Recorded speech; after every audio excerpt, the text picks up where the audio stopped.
Oh, what's going on YouTube? It's Jay, your AK Mojo Watergrass, and today we're going to be talking about sports cards and what happened in 2020 to sports card collecting. I'll give you a little background here.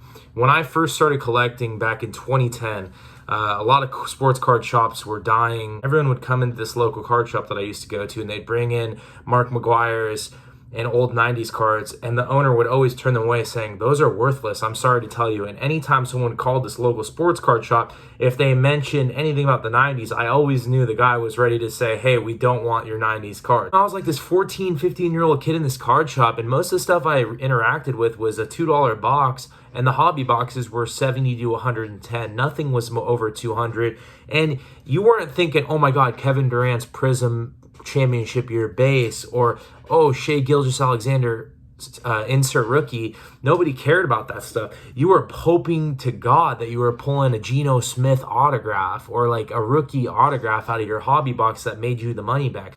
It is just a different time right now. Let's talk about retail. I'm talking, you go to the local Target, you go and buy a couple packs of cards and you call it a day. Well, that's not a thing anymore. When in 2010, I used to always go to Target and Walmart, and I'd buy like Topps Chrome football, or I would buy the 2011 Bowman Bryce Harper packs. You would go in there and you'd buy 3 packs, and you'd think to yourself, why am I spending $16 on 3 packs of Bowman? This is such a waste. What happens now is you go to your local Target and your Walmart, and people have monopolized the entire retail market. And now, when Bowman came out and Bowman Megas came out, you go to the local Target and Walmart and you try to look for Mosaic or Chronicles, and you've got a line of 10 grown men waiting to buy the entire Chronicles set in Topps Chrome baseball out and resell it on eBay. Why did this happen? So everybody's mad, right? You guys are all mad about all these people waiting out, camping out. One word, the hustle. Graphing's gone. The shoe game is gone. The stock market's gone. Other profitable forms of hobbies and business and leisure are gone. So what do? Boom. You camp out and you go state to state to your local Target and Walmart and buy Chronicles and buy them for $19.99 and sell them for $65 to $100 each. And that's the hustle. And do I have a problem with it? You know what? I'm not going to personally go out to the local Target and Walmart at 3 a.m., 6 a.m. and camp out and hope that they stock the shelf. What I do is I'm the casual guy. If I go to Target and Walmart and they happen to have a couple packs and I'm feeling just that, coming home from a long day or just hanging out and I just want to open some packs, pull a couple cool rookies, and I find them randomly, I'm all for it. But am I going to go put myself in those situations? Absolutely not. That's just not my thing. If you think anybody, when the Giannis Antetokounmpo packs, even though people didn't know how good he was, if you flash back and people knew about how good he was going to be, or the hype level, you would have gone back and bought all those packs. Just like this was $75 a box that I bought this for, and I was cringing when I was buying it at the local card shop. I bought the whole retail box for $75, and I pulled a Luka pink number to 42, and that was later sold to my boy OTIA Sports. You probably know him. Nice guy. Great with business. He got that card and kept it and invested it and made that money, and a poor college kid made a quick buck, and that worked out. It was a win-win for both of us, OTIA, so I'm not tripping. But this was $75. If they had this on the shelf, I'm telling you right now, look up the price of this box. Absurd. You cannot find this anymore for $75. When I was buying it for $75, I was also not paying $25 per for these Luka Prism cards at my card shop. I was cringing, and I was like a cat scratching on chalkboard trying to spend that kind of money. Imagine that, spending that kind of money just on a Luka, and that Luka now is worth $600 to $800 raw, or $1,400 to $1,500. Before, when he had that real good game, it was $1,800. So you start to know the market. The market of cards, you can incorporate with the stocks. You could say, oh, Apple's down, Tesla's down, Luka's down, Joe Burrow's up. You can go like that, and that's another factor into all this. But, my answer to why retail's gone, and you guys aren't going to want to hear it, but it's the truth, is it's a hustle, and that's what people are doing to make money, and they got nothing going on, and people are on unemployment and stimulus checks, and they're working from home, so why not they're trying to make some extra money. Just like me, my hustle is I've been buying sports cards. I'm investing in sports cards. I bought sports cards when the market was, hey, there might not be an MLB season. Why would you buy those cards?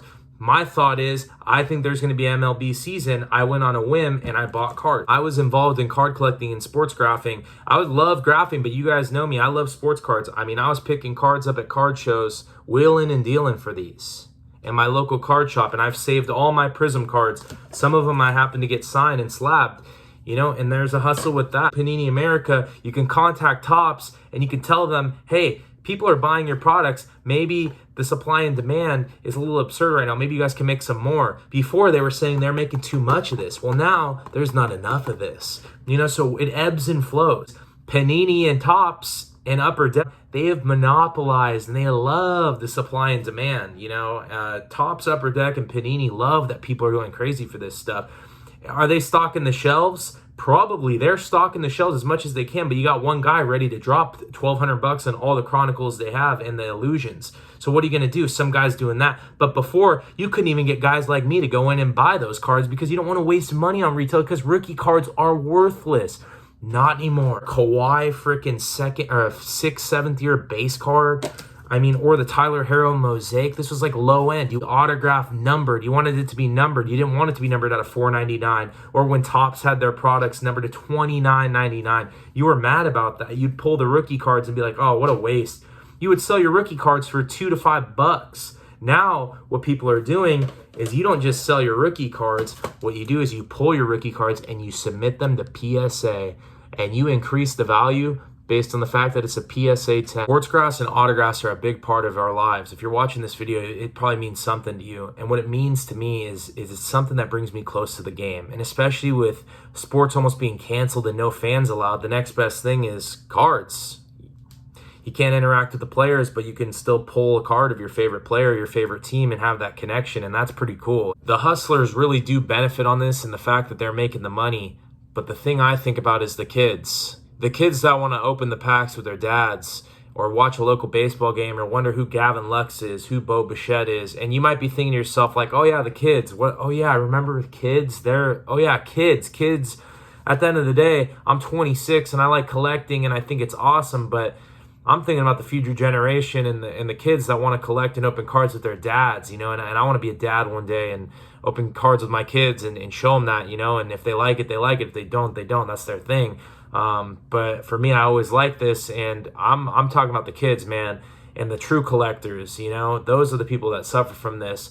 The investors, right now, a lot of them are winning. I consider myself a collector and investor. I can't tell you that I just bought this stuff thinking, oh yeah, I love this team. I have been the investor, and a lot of my stuff that I've kept over the years, I've honestly been flipping it to make a little side money, and it hasn't been a bad gig. But I'm not the person out there going to buy all the boxes off the shelf because I don't believe in that, and I hope, if your kids out there or, there's dads watching this, I think you know what I'm talking about. I wish these card companies would team up with local card shops and make something happen for the kids. That'd be pretty awesome. But for now, if you wondered why this thing is so crazy, you see my experience in 10 years, all this has changed, So we'll see what happens in the next couple months here. But I hope everyone, if you're just starting collecting, I hope you find what I found here. And it's a passion and it's fun and it can be pricey at times, but it can be so much fun and you'll make some great friends on here. So that's pretty much it. Thank you guys for watching and I'll see you guys later. See ya.